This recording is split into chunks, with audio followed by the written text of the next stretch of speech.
Assalamualaikum warahmatullahi wabarakatuh. Perkenalkan, nama saya Risma Afizarah dari Pendidikan IPSD kelompok 1 yakni Taylor. Di sini saya akan membahas sedikit teori mengenai Taylor yakni teori animisme. Kita mulai dari kehidupan Taylor.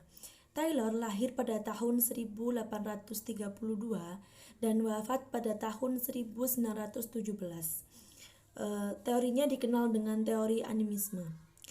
Beliau berasal dari suku Quakers, yaitu suku yang menganut Protestan ekstrim. Setiap pemikiran tidak bisa didasarkan oleh pemikiran sendiri. Begitu pula pemikiran dari Taylor yang dipengaruhi oleh pemikiran dari Darwin dan juga Muller. Kita mulai dari pemikiran Darwin, yakni beliau berpendapat bahwa evolusi itu dikarenakan seleksi alam dan juga mengalami perubahan. Di sini ada dua teorinya, yaitu yang pertama, sesuatu ada karena adanya satu hal sebelumnya, dan yang kedua adalah sesuatu dari hal yang sederhana menuju yang lebih kompleks. Lalu dilanjutkan dengan pemikiran Muller bahwasanya manusia menarik dari bahasa yang ia miliki. Muller memahami agama, mitos, dan kebudayaan berdasarkan dari bahasa, seperti asumsi orang Eropa dan India yang dari suku Arya. Lalu dia juga menjelaskan bahwa bahasa itu menjelaskan sesuatu yang menarik. Contohnya seperti nomina dan numina. Dan dari kedua pemikiran tersebut maka lahirlah pemikiran dari Taylor. Dimulai dari primitif kultur yang membahas mengenai mitos magis asal-usul agama dengan metodenya yaitu etnografi dan etnologi. Di sini manusia memandang alam pertama hanya fisik, yaitu pohon. Lalu kedua, manusia mengenal evolusi sehingga menganggap bahwa alam itu tidak hanya fisik tetapi juga memiliki roh, seperti bagaimana pohon bisa tumbuh dan lain sebagainya. Selanjutnya ada aspek kebudayaan manusia.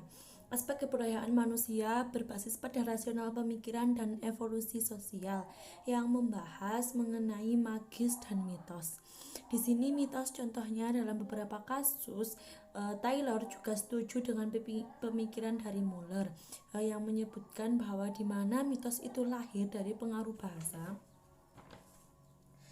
Untuk analogi antara perilaku manusia dengan peristiwa yang terjadi pada alam, misalnya terjadinya hujan itu seperti tanda orang menangis. Yang kedua adalah magis. Nah, di sini salah satu contohnya yaitu bahwa dalam kepercayaan masyarakat suku tribal yang percayai bahwasanya emas itu bisa dijadikan sebagai obat. Agama dipercayai sebagai sebuah keyakinan pada sesuatu yang spiritual.